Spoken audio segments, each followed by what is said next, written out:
Welcome back to the channel. My name is Steven. I'm a pharmacist and I own 52 units of real estate. So today I want to talk about a concept that I apply in my daily life called improving 1% every day. And I've tried to apply this to every facet of my life, whether it's at my job, whether it's physically, whether it's spiritually, whether it's mentally, whether it's financially. And let me kind of give some examples. So when I was in my early 20s, I had really low self-esteem and very low self-confidence. And I think it's because I always grew up thinking I was stupid, thinking I was nothing great. And, in the Asian American upbringing, they don't really compliment you. If anything, they kind of put you down a little bit. And that doesn't help great with self-esteem, but I don't think my parents really, put me down that much. But just overall, we don't get positive reinforcement in growing up as a first-generation Asian American. That's just not how it is in Asian American households. Maybe in the Western household, there's a lot more positive reinforcement, but in Asians, it's just like, okay, great, if you got an A, that's expected. Right? The joke is A is average, B is below average, C is you can't eat, D is don't come home, F is you're not part of the family anymore. So that's kind of the joke versus in, maybe Western households, they're happy for whatever grade you get as long as you learn and as long as you're happy. So obviously pros and cons to both. But for me, because I always thought I was so inadequate, I always had this mindset of like, I need to improve myself, like always in every facet. And I remember the first thing I wanted to do was I just felt so physically, I'm not physically gifted, right? Like grew up very small, skinny, no muscle, welcome to being, Vietnamese and Southeast Asian or just my genetics that I inherited. So I the first thing I wanted to do was like improve myself physically and build up some muscle. And so I got into like the gym, and I remember the first day I would like try to bench just a bar, which was just like 45 pounds, and my hands would be shaking, and it's like embarrassing because you could see girl athletes just benching it easily, and I'm here like struggling with wobbly arms. And for me, I was just like, okay, well, everyone starts off at ground zero at their baseline, and I wasn't athletic at all. So just started, working out one day at a time. And, over time, it slowly starts to improve where I, started benching 45 pounds and eventually got to the point where I was benching, I think like 205 pounds and for 5 reps. And, despite building, working up there slowly from like, I think when I was 20 years old up to about 25 years old. And, obviously let myself go since then, but, it was just incremental where every day I would go and then it would slowly go up where you could increase the weight by like 1 to 2 pounds, do 1 to 2 reps, do 1 extra set. So it was always pushing yourself. And as I started to, build muscle and see results in the gym, it helped boost my confidence and it gave me more confidence to know that, okay, if I could, build some muscle, where can I apply this to other aspects of my life? So for me, I always tried to improve myself efficiency-wise any way possible. So if there's a faster way to do something, I always take that way to do it. And over time, that starts to stack up, right? And you learn from your prior mistakes. So I always pride myself where like, if I make a mistake, I will not make the same mistake again. That's called being smart. But if you want to be wise, you want to learn from other people's mistakes and don't make that same mistake as well. But fortunately for me, I'm the type where I need to make my own mistakes. I learn from it and then I'll pivot, right? Like I bought a mobile home park, some bad location, bad property management, lost money, learned my mistake, and probably won't do it again, right? At least in a bad neighborhood and with a bad property manager. So just taking that concept and applying it, like even today, like I'm buying real estate, bought a lot of units, learned a lot, made some successes, had some failures, learned from that as well.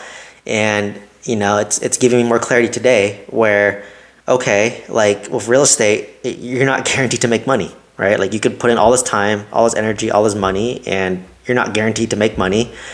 You're not guaranteed to break even. You're not even guaranteed to lose money.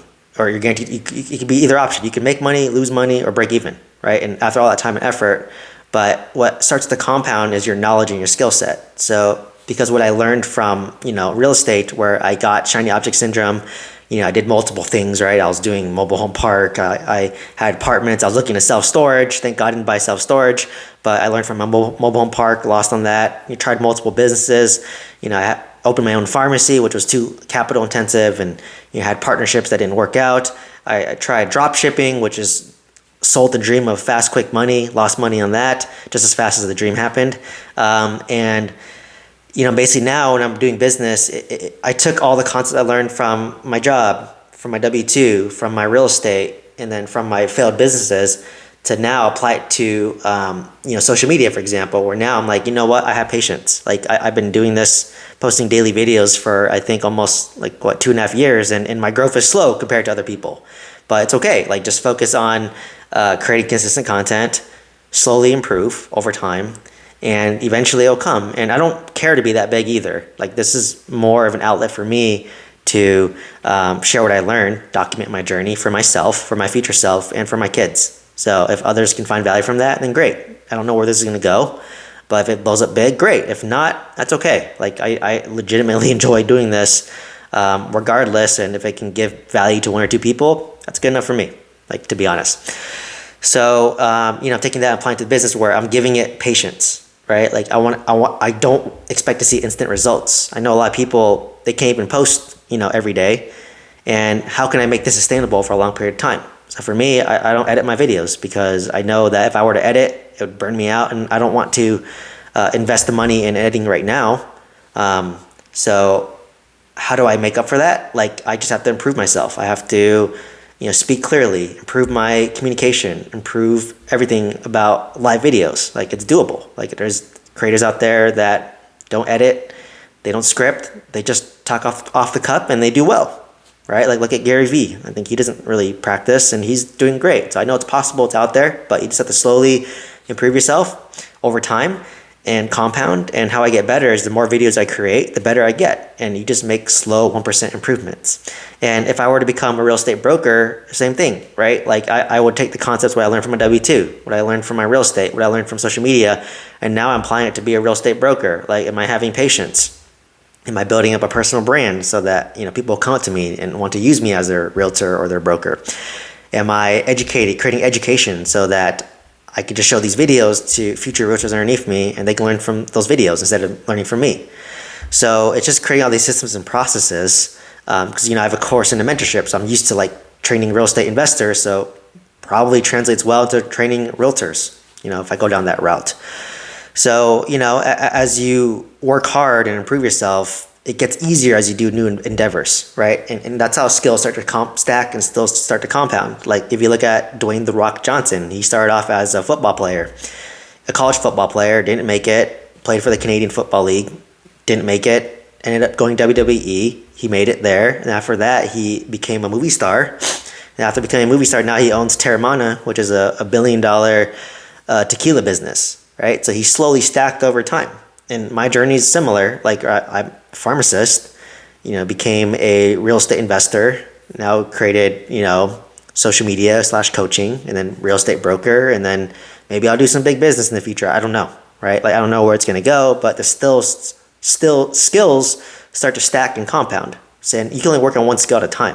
So right now I'm working on improving my communication. I'm working on improving my physical health, and they go hand in hand. The better my physical health, it improves my confidence, and it'll probably improve my communication and all that. So it's all correlated, right? Like I am the compounding vehicle that will improve. So that's why I firmly believe in the 1% improvement every day, and choose what it is. Like right now I was focusing on how to improve my mental state, how to improve my sleep, how to improve my nutrition, how to improve my physical health. Like you just go out one at a time, and over time it starts to stack. So anyways, hopefully you found value from this video. If you're looking to buy multifamily real estate, some guidance, check out the mentorship program. Otherwise, please like, comment, subscribe, and hope to see you in the next one. Thank you so much.